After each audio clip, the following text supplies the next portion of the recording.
Congress NC alliance की तरफ से जम्मू ईस्ट कॉन्स्टिट्यूंसी में उम्मीदवार हैं। जनाब सानी साहब, आपका बहुत बहुत स्वागत है। नमस्कार सर, इस वक्त जो ये डिलिमिटेशन हुई और आपकी कॉन्स्टिट्यूंसी जो है इसमें कुछ तब्दीलियां आई हैं, इलाका बदल गया, तो इससे आपको क्या लगता है? इससे आप के एंगल से इसमें आपको फ़ायदा हो रहा है या नुकसान हो रहा है?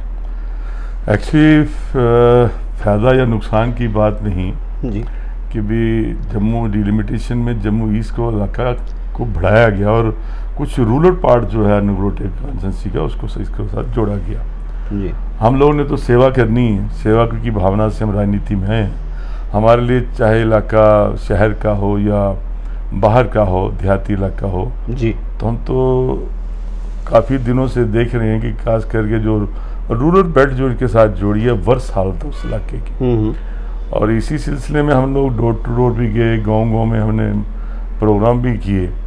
तो आज हम एक रैली निकाल रहे हैं कि भी पूरे 71 वार्ड जो है हमारा यहाँ सिद्धा लोकेलिटी है जी, कि जहाँ जहाँ तक हम नहीं पहुँच सके जी, वहाँ हम रैली की शेप में जो निकल रहे हैं गलियों में, सड़कों में, कि अपनी बात पहुँचाने के लिए कि भी नेशनल कॉन्फ्रेंस कांग्रेस के साझा उम्मीदवार जो है जिनका हमारा जो चुनाव निशान है हाथ और जो हमारा सीरियल नंबर है 5 उस पर वोट लगाकर बटन दबाकर हमें कामयाब करें कि हम यहाँ की कम से कम सिदरा और सराउंडिंग एरिया के लोगों की सेवा कर सकें। इस वक्त आपने यहाँ जनाब काफ़ी दौरा किया है, इससे पहले भी 2-3 बार आप इस इलाका में आए हैं। आपके लिए ये कंस्टिट्यूंसी के लिहाज से ये नया इलाका है।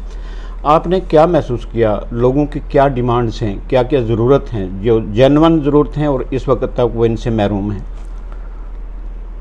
मुझे लगता है कि भी जिस इलाके में मैं गया हूँ जी, और लोगों से मिल के आया हूँ कि अभी भी आज़ादी के 77 साल के बाद भी आज भी ये लोग हमारे जो हैं जो ज़रूरियात की चीज़ें जो होती हैं, जो बेसिक ज़रूरत जो होती है, बेसिक नेसेसिटी जो होती है, उससे उनको वो चीज़ें मिल ही नहीं रही। जी, खास करके इस रूरल बेल्ट में मैंने देखा कि भी रोड कनेक्टिविटी नाम की चीज़ नहीं है। अच्छा, और बिजली भी कहीं कहीं जगह पर आज भी आज़ादी के बाद वहाँ पहुँची नहीं है।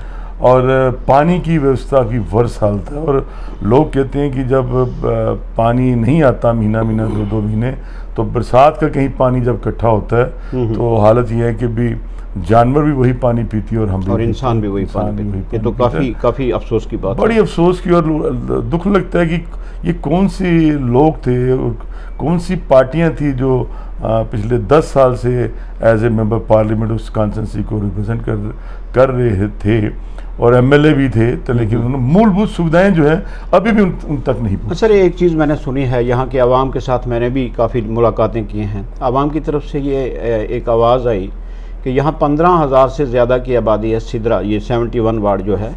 तो इसमें इस वक्त तक आपने ठीक कहा, जो इससे पहले एमपी रहे या एमएलए रहे बड़े बड़े दावे करते रहे, लेकिन इस वक्त तक 15,000 की आबादी में एक हाई स्कूल या एक हायर सेकेंडरी स्कूल नहीं है। तो इसके लिए आपका क्या ख्याल है और आप क्या करने जा रहे हैं? ये फैक्ट है कि वही समझ नहीं आई कि इन लोगों ने किया क्या कि भी एक हाई स्कूल है और बच्चों को पढ़ने के लिए पाइनतीर थी जी, या जाना पड़ता है, गुज्जर नगर जाना पड़ता है। जी।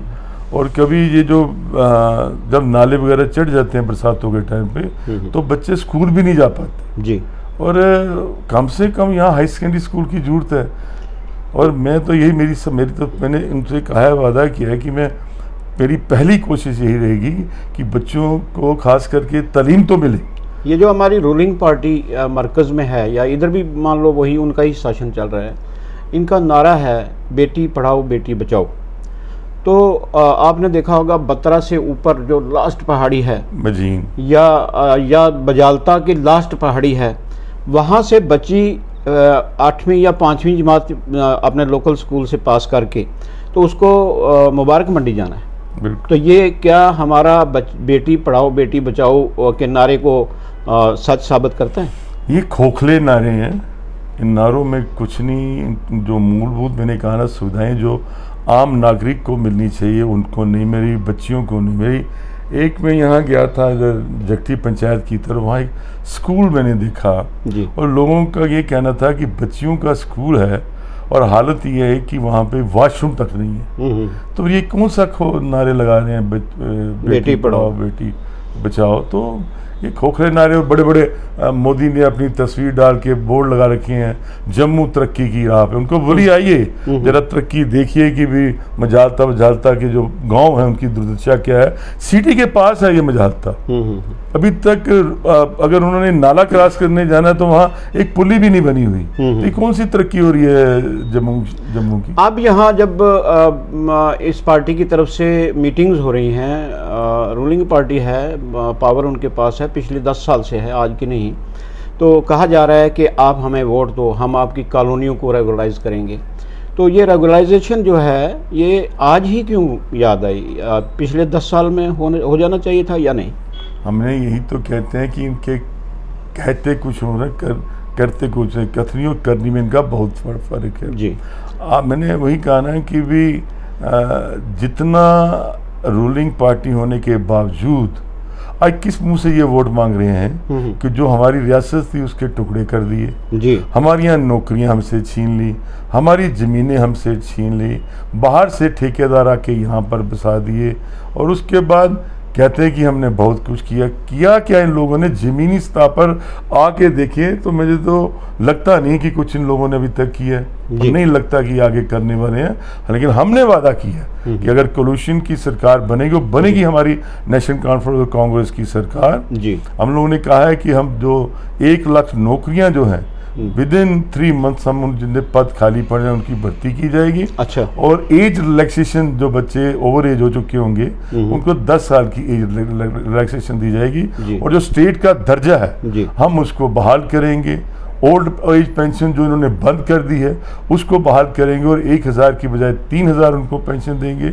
हमारी जो बूढ़ी जो घर की जो सबसे बड़ी औरत होगी हम उसको लमसम 5000 एक देंगे, और 3000 रुपया तो मिलेगा उनको पेंशन का, 5000 रुपया लमसम उनको खर्चे के लिए भी देंगे। अच्छा, तो जनाब ये जो रेगुलराइजेशन का मसला है कॉलोनियों का, तो यहाँ हमेशा लोगों को बलडोज़र का खतरा रहता है, क्योंकि पिछले 5-6 सालों में जो हुआ वो सब के सामने है। कभी जानीपुर में, कभी मलक मार्केट में, कभी गोल गुजराल, कभी किसी बस्ती में, कभी किसी बस्ती में वो रहा। और अभी भी जो लीडरान, कुछ बड़े लीडरान जो हैं वो ये कभी कभी अपनी तकरीरों में कहते हैं कि अगर हमें एक बार फिर मौका मिला तो हम बलडोज़र का इस्तेमाल ज़रूर करेंगे।